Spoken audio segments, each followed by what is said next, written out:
নমস্কার বন্ধুরা, শীতের শুরুতেই চলে এসেছি আপনাদের সামনে আরেকটা নতুন রেসিপি নিয়ে। সেটা হলো শীতকালে নতুন আলু দিয়ে আর মটরশুঁটি দিয়ে শুকনো শুকনো আলুর দম। তো চলুন দেখে নেওয়া যাক। আমি এর জন্য প্রথমে ছোট ছোট নতুন আলু একই সাইজের নিয়েছিলাম এবং আলুগুলোকে ভালোভাবে খোসা ছাড়িয়ে নিয়েছি আর ধুয়ে নিয়েছি। এবার আমি আলুগুলোর গায়ে এই যে কাঁটা চামচ দিয়ে একটু ফুটো করে নিচ্ছি, যাতে এর মধ্যে নুন হলুদটা ভালোভাবে ঢোকে। এইভাবে আমি আলুগুলোকে করে নিয়ে এবার এর মধ্যে আমি একটু দিয়ে দিলাম হলুদ গুঁড়ো, আর দিয়ে দিচ্ছি নুন, আর দিয়ে দেব একটু কাশ্মীরি লঙ্কা গুঁড়ো। এই সবগুলো দিয়ে আমি আলুগুলোকে ভালো করে মেখে নেব। ফুটো করে নিলে আলুগুলোর গায়ে কিন্তু, যেহেতু নতুন আলু এগুলো ছোট ছোট একই সাইজ, কাটবো না যেহেতু গোটা গোটা রাখবো, তাই একটু ফুটো করে নিচ্ছি। এতে না ভেতরে নুন আর হলুদটা খুব ভালোভাবেই যাবে আর ভালোও লাগে, খেতেও ভালো হয়। এবার আমি এটাকে 10 মিনিট মতো রেখে দিচ্ছি। এবার কড়াই গরম করে নিয়েছি।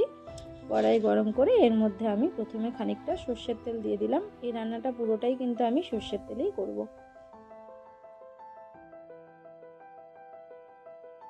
তেলটা গরম হয়ে গেছে, এবার এর মধ্যে আমি কয়েক দানা চিনি দিয়ে দিলাম। আর এবার আমি মেখে রাখা আলুর টুকরোগুলোকে এর মধ্যে দিয়ে দিচ্ছি। দিয়ে এগুলোকে আমি ভালোভাবে ভেজে নেব। গ্যাসের ফ্লেম কিন্তু খুব হাই রাখবো না, এই সময় গ্যাসের ফ্লেমটাকে একটু মিডিয়ামে রাখতে হবে। আর আলুগুলোকে আস্তে আস্তে এইভাবে ভেজে নিতে হবে। আলুগুলো ভাজার সময় খেয়াল রাখতে হবে যেন আলুর যে মশলাটা সেটা পুড়ে না যায়।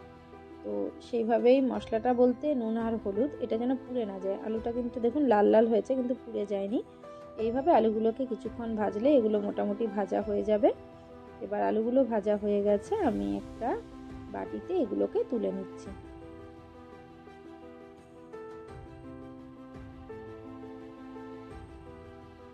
এবার ওই তেলের মধ্যেই আমি একটা তেজপাতা দিয়ে দিয়েছি। তেজপাতাটাকে একটু ছিঁড়ে নিয়েছিলাম।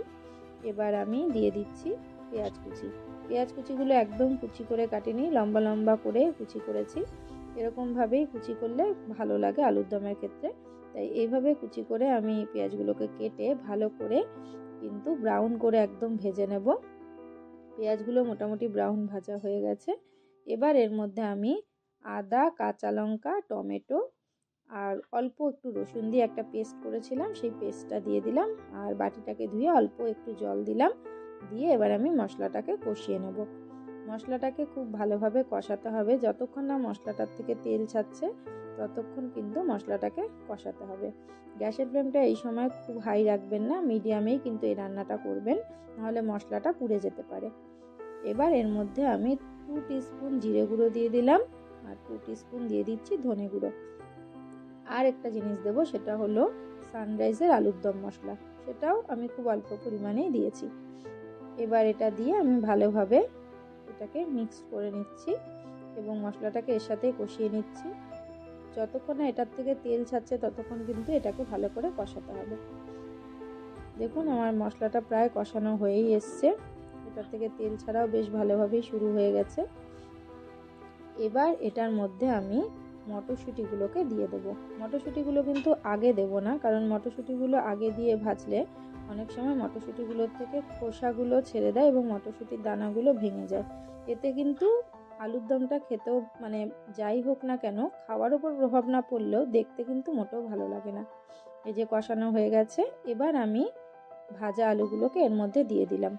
দিয়ে এবার আমি ভালো করে এই মশলাটার সাথে ভালো করে এটাকে মিশিয়ে নিচ্ছি। এই সময় গ্যাসের ফ্লেমটা একদম লো রাখবেন, কারণ এই সময় মশলাটা তো হয়েই এসছে যেহেতু, তাই মশলাটা মিডিয়ামে রাখলে কিন্তু পুড়ে যাওয়ার সম্ভাবনা থাকে। তাই মশলাটাকে যাতে না পড়ে সেরকমভাবেই কিন্তু গ্যাসের ফ্লেমটা লো রাখবো। আর এবার দিয়ে দিচ্ছি পর্যাপ্ত পরিমাণে জল। আলুগুলো সেদ্ধ হওয়ার জন্য যতটুকু জল দিতে হবে আমি ততটুকুই জল দিয়েছি, কারণ যেহেতু এটা আলুর দম করব আর বেশি ঝোল রাখবো না, এটা একটু ঘন ঘনই হবে, তাই সেই হিসাবে আলুটা সেদ্ধর প্রয়োজন অনুযায়ী জল দিয়েছি। আর দিয়ে দিলাম স্বাদ মতো নুন। দিয়ে এবার আমি এটাকে একটু নেড়ে নিলাম।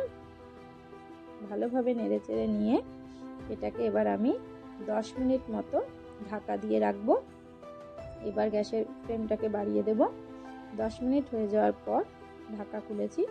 দেখুন এর ঝোলটা অনেকটাই শুকিয়ে গেছে আর আলুগুলো বেশ অনেকটাই বোঝাই যাচ্ছে যেগুলো সেদ্ধ হয়ে গেছে। তবুও আমি আপনাদেরকে একটু দেখিয়ে দিচ্ছি যে আলুগুলো সেদ্ধ হয়েছে কিনা। আমি একটা চামচে করে একটা আলুর টুকরো তুলে নিচ্ছি, নিয়ে এই যে কাঁটা চামচ দিয়ে আমি একটু দেখিয়ে দিই যে এটা সেদ্ধ খুব ভালোভাবেই হয়েছে, দেখতেই পাচ্ছেন। তো আলুর দমটা প্রায় হয়েই এসেছে। এবার এটাকে আমি একটু নেড়ে চেড়ে নিচ্ছি ভালোভাবে, এটা গামাখাই করছি। আর এর মধ্যে এবার আমি দিয়ে দেব একটু গরম মশলা গুঁড়ো গরম মশলাটা দিয়েও আমি ভালোভাবে এবার এটাকে নেড়ে চেড়ে মিশিয়ে নিচ্ছি। গরম মশলা আগে দেব না, তাহলে এটার মধ্যে একটা তিতকুটি ভাব চলে আসতে পারে, একটু তেতো তেতো লাগে। তাই একদম নামানোর আগেই কিন্তু গরম মশলাটা দিতে হবে। দিয়ে এই যে জাস্ট একটু নেড়ে চেড়ে নিলাম, নিয়ে এবার গ্যাসের ফ্লেমটা কিন্তু আমি অফ করে দেবো। গ্যাসের ফ্লেম অফ করে এটাকে আমি 5 মিনিট মতো ঢাকা দিয়ে রেখে দেবো। 5 মিনিট মতো ঢাকা দিয়ে রাখবো, এতে না মানে গরম মশলার সেন্টটা এর মধ্যে বেশ ভালোভাবে থাকবে। 5 মিনিট পরে এই যে ঢাকা খুললাম, এবার কিন্তু তৈরি আজকের এই আলুর দম পরিবেশনের জন্য। তো এই আলুর দম রেসিপিটি কিন্তু খুব সহজ, একদম ঘরোয়া ইনগ্রিডিয়েন্টস দিয়েই কিন্তু আপনাদের সামনে এটা তুলে ধরলাম। আর এই আলুর দমটা শীতকালের মটরশুঁটি দিয়ে তো সত্যি খুব ভালো লাগে, লুচি পরোটা বা রুটি সব কিছুর সাথে এটা ট্রাই করা যায়। তো আমি বাড়িতে পরোটা বানিয়েছিলাম, পরোটার সাথে এই আলুর দমটা খেতে কিন্তু সত্যি অসাধারণ হয়েছে। আপনারা একবার হলেও বাড়িতে কিন্তু এইভাবে বানিয়ে দেখতেই পারেন, মটরশুঁটি দিয়ে শীতকালের নতুন আলুর এই আলুর দম। তো কেমন লাগলো বন্ধুরা জানাতে ভুলবেন না আমার এই আলুর দম মটরশুঁটির রেসিপি।